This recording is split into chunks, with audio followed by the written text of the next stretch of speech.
I know and have experiences of knowing that religion, not Islam actually, but Christianity, some forms of Christianity can be very bad. Mm-hmm. But the level of society, I look around and I'm kind of going, you said it yourself, you need something that's above you. You need something that connects you to other people. You need the community in a world that's becoming increasingly detached from, in which we become detached from each other. I don't know that we've come up with an alternative. Woke people have. And I'm like, you know what, I'd rather be an Anglican, if that's the choice. You mentioned being an atheist. When I was probably 18, 20, I found that way of thinking very appealing. Now I'm agnostic, and I think that's likely where I'm gonna stay. But you hear a lot of people talk about the fact that, and I have some sympathy with this argument, that the decreasing religiousness of the West has allowed things like wokeness to step into that void. Mm-hmm. What do you as an atheist make of that argument? I think it's a interesting argument, and makes me very uncomfortable. I can imagine. But yeah, I think there's it's fascinating and adds a complication to what I would as an atheist prefer to think and be true about the world and human nature, really, and how we optimize for the best kind of society. I would prefer that a society in which there's no religion, and also somehow we have solved for dogma, the dogma that might come in other forms. I think that's the best society of all. Sure. But is that a possible society? Probably not. Is it possible for us to not have religious dogma, and to also somehow resist every other kind of dogma? Is that a possible world?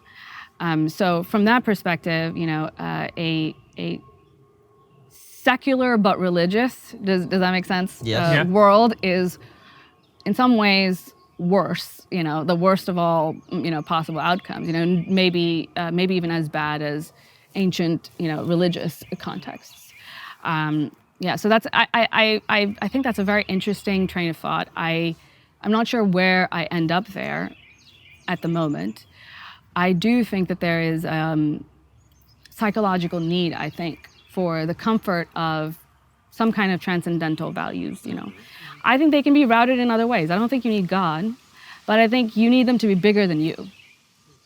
And you need it to be something that draws you into the collective, into people around you, and something that gives you this sense of belonging and personal significance, but also, and this is a word that doesn't get used enough, duty towards others, like not just that I belong here and you make me feel great and personally significant, that's wonderful, but also what do you owe them? What do you owe your fellow man?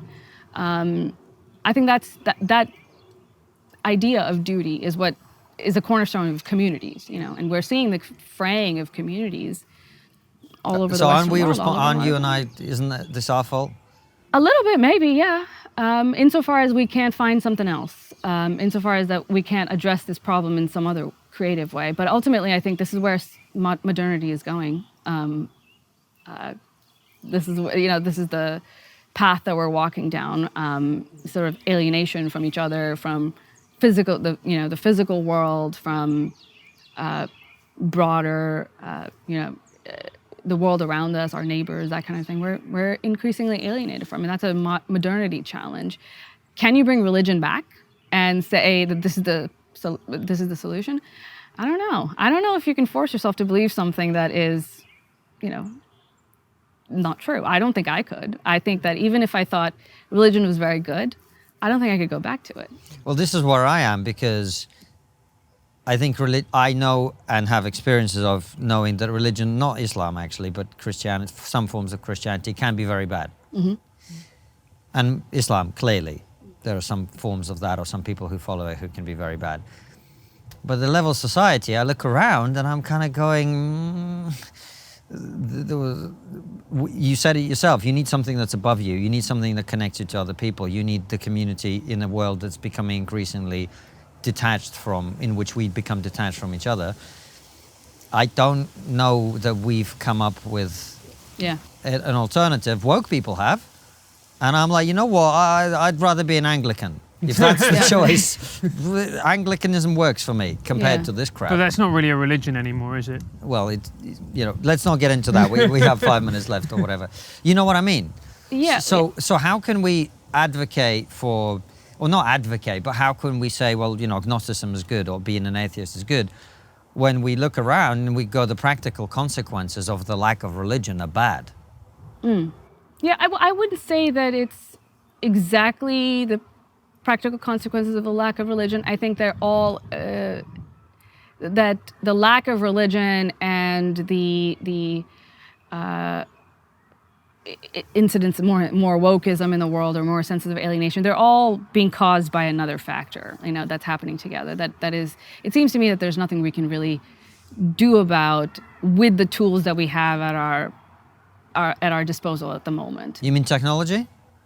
Technology has a big role to play in the overall alienation that we feel, and the various social consequences. I mean, you can't even use, you think of the social fabric, it doesn't even make sense to think of it as a fabric. It's not a fabric. We're individual threads floating around, and we're knotted up in one piece or another in one online community or space, and isolated there. I think the problem is a bigger one, and I don't know if old religion has the tools to solve it. Partially because, well, it makes a lot of claims about the real world, and they have an effect, not a good one. And it is hard to get a 17-year-old to believe in the literal truth of something that's making claims that are not true in the natural world, and we know for a fact, and they know for a fact. You can't hide this from them anymore. So the ways in which religion is literally not true is a hurdle that I don't know if it can overcome, insofar as we're considering what is a solution. I get it. I'm stuck in exactly the same place. What would convince you, really? I mean, that's what the solution is. What would it be that would change you? Well, we've been sitting. So our friends who we're staying with here, they're Christians, and we've spent every night sitting right around here, arguing this back and forth. And they haven't. They're very clever people. Yeah. And I respect them very much. But there's nothing that can convince me of that. But on the other hand, I am extremely convinced that without community, without connection, which they have, because if you're a Christian, you go to church, you have a community, the way you relate to other people is different and so on. Without that, human beings are not designed to live in this world that we live in now. Not designed, we didn't evolve. Sorry, triggering word to an atheist. We did not evolve to live alone, to live in disconnected, disembodied life. And so I feel it's, particularly I became a father recently, I'm thinking about this, like, what are we offering people? Mm-hmm. Because this disembodied, disconnected existence is not good for us. No. And I think it's fraying away at every important element of human existence. Not to be too grandiose about it, but I think it's true that relationships, sex, people aren't having sex, people don't have friendships, people are isolated and alone, and plugged into these digital spaces that are very toxic and damaging to them. They are encouraged to conceive of themselves as the end product, right? As the picture at the end that you post on your profile, and the video that you take of yourself as almost a performer first, and to think about yourself in third person all the time, and to be signaling all the time. It's an exhausting way to live, and I think it's not a surprise to me that Zoomers are, they're just fucked up. They have a lot of problems, and it seems like not a lot of solutions. I don't have an answer for you, and I just don't think that it would be nice, maybe, if we can have a nice form of Christianity. Can we, though? Can we, pass that on to a 13-year-old that has access to the internet and finds Reddit atheism, and they're all like, this is why it's wrong, and then you stop believing, right? So long as we don't have a choice in the matter of belief or not belief, it is important that they are making literal claims about the world that are not true.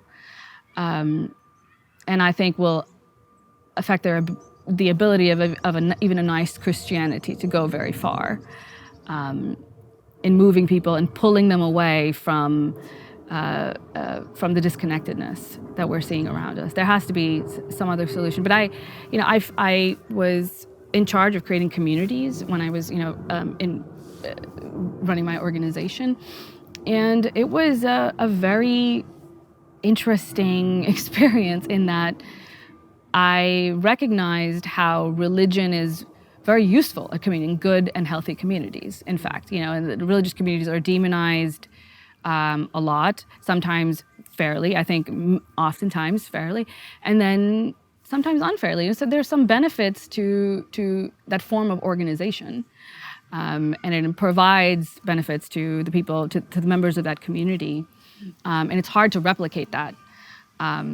without these kinds of values tying you together. Yeah. So I think that's going to be a challenge. But to end on a kind of an optimistic note, I think human beings are very adaptable. And yes, technology is throwing a lot of problems at us very quickly, which makes things difficult. It's difficult for us, I think, to adapt quickly.